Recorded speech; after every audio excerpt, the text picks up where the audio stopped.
morning, kids. Welcome to the third lesson of economics, which is demand analysis. And today we'll discuss about types of demand. Types of, we can say, demand.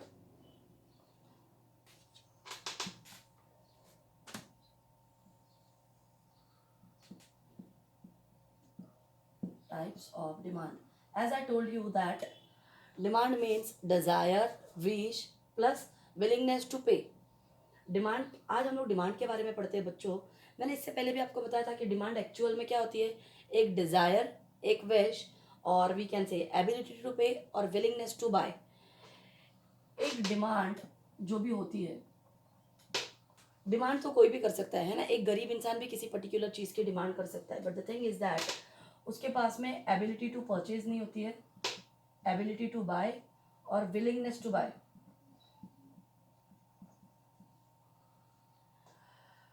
और सबसे पहले आएगा मेरा desire, है ना. Demand equals to desire plus ability to buy plus willingness to buy. मतलब demand के अंदर क्या होना चाहिए, एक इच्छा होनी चाहिए. तो इच्छा तो भाई हर किसी को होती है, लेट इट बी अमीर हो, गरीब हो, भिखारी हो, कोई भी हो. ओके. उसके बाद में उस बंदे के पास में वी कैन से विलिंगनेस भी होनी चाहिए. विलिंगनेस मतलब कि क्या, एक इच्छा या एक मुझे ये चीज़ चाहिए, उसे हम लोग बोलेंगे विलिंगनेस टू बाय. खरीदने का मन भी है. But the thing is that the person sometimes they are not having ability to buy. For example, we can say a beggar wants to purchase a bungalow. एक गरीब इंसान चाहता है, या एक बेगर मतलब भिखारी, वो चाहता है कि वो एक बंगलो का मालिक बन जाए या उसके पास में एक होंडा सिटी हो. Okay, Honda city. एक बंदा चाहता है कि उसके पास में बंगलो हो और होंडा सिटी हो, लेकिन वो गरीब इंसान है, बहुत गरीब.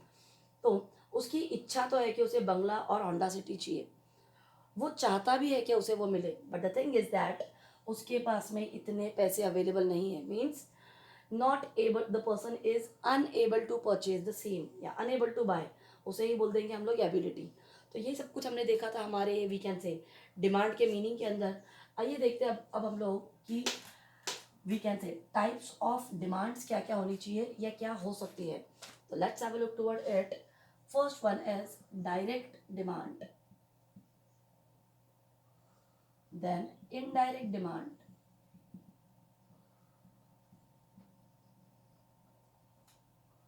Direct demand, then we can say indirect demand. उसके बाद में कॉम्प्लीमेंट्री या joint demand, joint demand, then composite demand,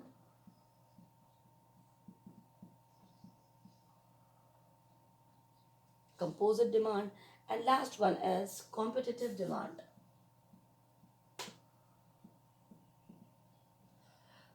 Okay, demand. Okay guys, now today we'll discuss about types of demand. And as I told you, the meaning of demand is desire plus willingness to buy और plus ability to purchase. ये तीन चीज़ें होनी चाहिए, तभी आपकी particular demand complete होगी या फुलफिल होगी. Now let's have a look toward types of demand. Types of demand may be direct demand, the demand which is we can say directly when the customers directly wants their demand, या whether they directly wants to satisfy their demand. This is direct demand, मतलब एक ऐसी demand जो directly customer चाहता है. Another one is indirect demand. Indirect demand is example of कि customer इसको directly नहीं चाहेगा. डायरेक्ट डिमांड मतलब एग्जैक्टली वो चीज़ कस्टमर को ही मिलेगी या मिलने वाली है.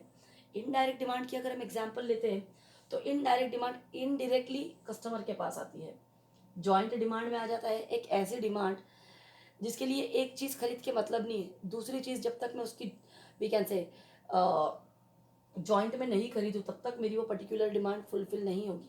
आगे मैं आपको इन सब की एग्जाम्पल्स देती हूँ. अगला है मेरा कंपोजिट डिमांड. बच्चों, कंपोजिट डिमांड के अंदर क्या होता है, एक ऐसी चीज़ जिसके मतलब चीज़ एक है लेकिन उसके यूजर्स मल्टीपल्स है, बहुत सारे हैं. और लास्ट वाली बन जाती है मेरी कॉम्पिटिटिव डिमांड. कॉम्पिटिटिव डिमांड के अंदर क्या आ जाता है, एक ऐसी डिमांड जहाँ पे कंपटीशन होगा, जहाँ पे सब्सटीट्यूट्स होंगे, जहाँ पे ऑप्शंस होंगे या जहाँ पे ऑल्टरनेट्स अवेलेबल होंगे. उसे मैं बोल दूंगी कॉम्पिटिटिव डिमांड। तो चलिए एक एक करके इन्हीं चीज़ों को एक्सप्लेन करते हैं कि what are actual types of demand. So let's have a look toward it, guys. Okay, types of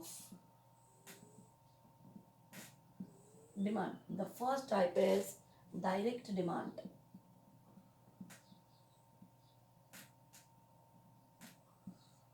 Okay, the first point is direct demand.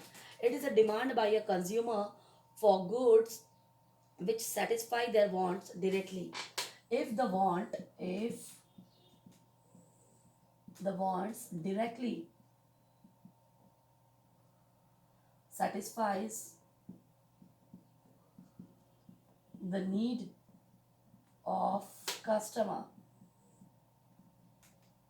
if the want directly satisfy the needs of a customer, then these type of demands known as, or we can say called as direct demand।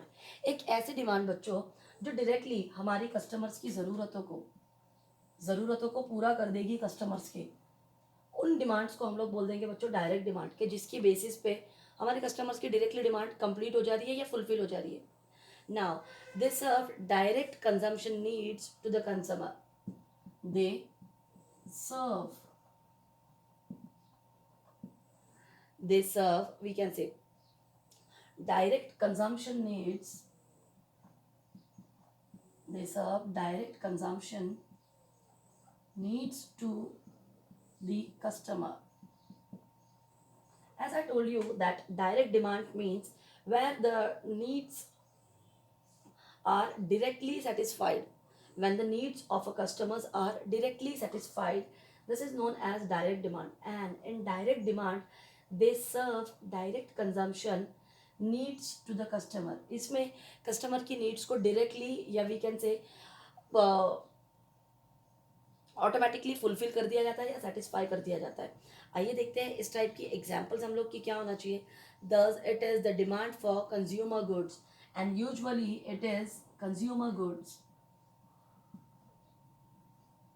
and the demand which is we can say the demand which directly satisfies the need of a customer, usually these type of goods are known as consumer goods। Let's take the example of it। Usually जो demands हमारी direct needs को पूरा करती है वो consumer goods होती है। तो आइए देखते हैं कौन सी डिमांड हमारी कंज्यूमर गुड्स होती है या कौन सी एग्जाम्पल्स है मेरी कंज्यूमर गुड्स की। Let's take the example of cloth, sugar. Let's take the example of, for example, cloth and sugar।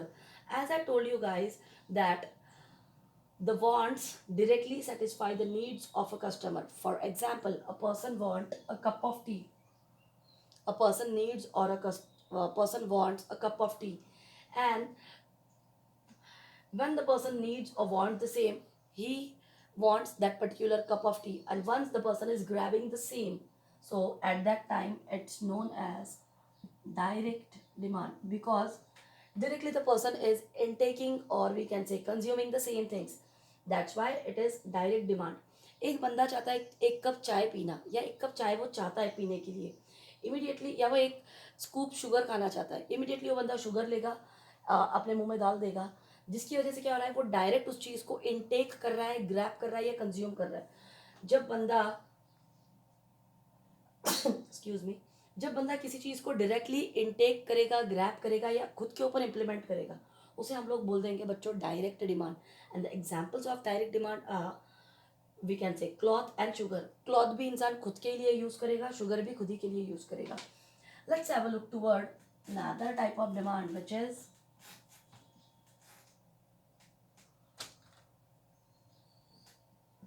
Okay indirect demand. आइए अगला वाला टाइप देखते हैं हम लोग, जो कि है मेरा indirect demand. Now this is also known as derived demand.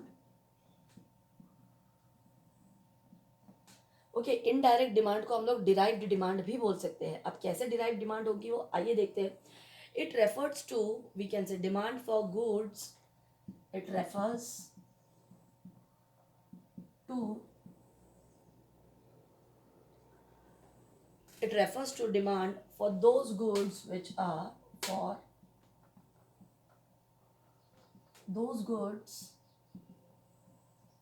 which are needed for further production,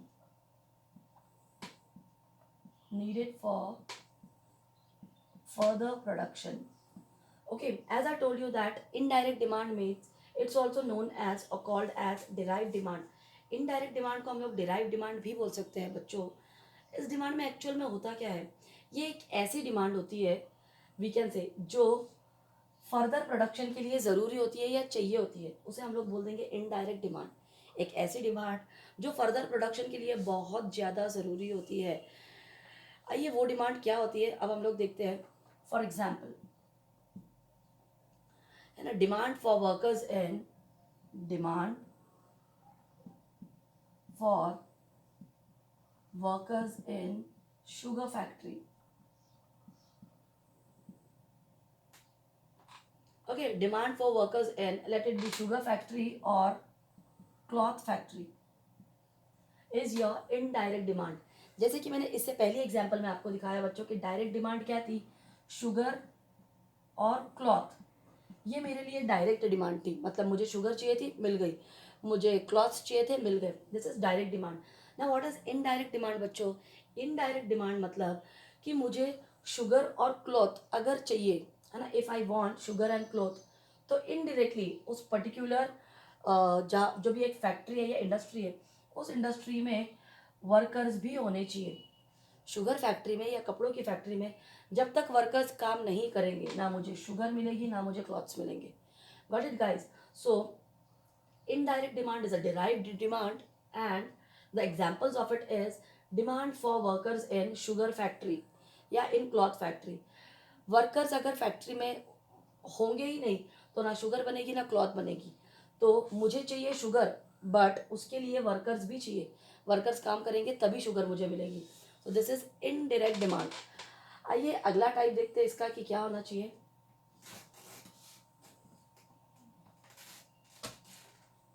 Okay, third one is complementary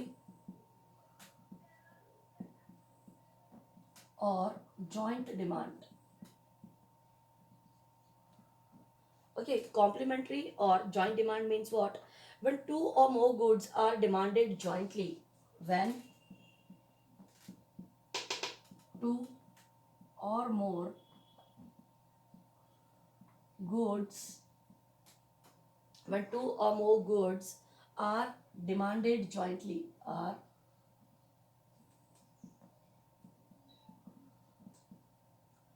when two or more we can say when two or more goods are demanded jointly, जब एक से ज़्यादा चीज़ें at a time demand की जाती है उसे हम लोग बोल देंगे कॉम्प्लीमेंट्री या joint demand. Let's have a look.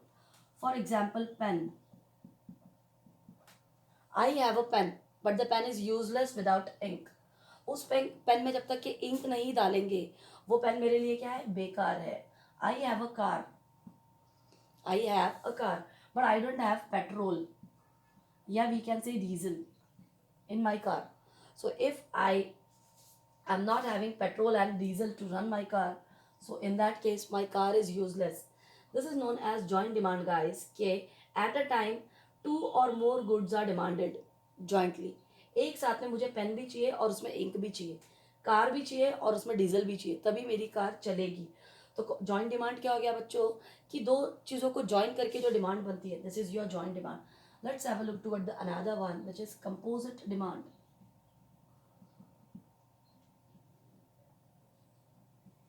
Okay, now let's have a look toward what is composite demand. The demand for a commodity which can be put for several uses. एक ऐसी डिमांड जिससे at a time several या we can say multiple uses हम लोग कर लेते हैं, उसे हम लोग बोल देंगे composite demand. Let's take the example over here of electricity. Let's take the example of electricity. With the help of electricity, we are using fan, microwave, we can say geysers, या heaters, AC, and so on. Composite demand में आ जाएगा बच्चों, एक चीज़ एक ही है लेकिन उसके we can say उपयोग बहुत सारे हैं, अनेक हैं. जैसे कि इलेक्ट्रिसिटी, इलेक्ट्रिसिटी से मैं फ़ैन चला सकती हूँ, माइक्रोवेव, हीटर, टीवी, लैपटॉप, जो चाहो वो रन कर सकती हो। इसे हम लोग बोल देंगे बच्चों कंपोजिट डिमांड। आइए हमारा लास्ट वाला टाइप देखते हैं डिमांड का, competitive demand.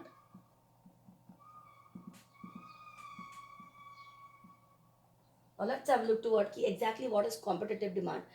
It is demand for those goods which are substitute for each other. इसके अंदर आ जाते हैं बच्चों मेरे substitute, alternate।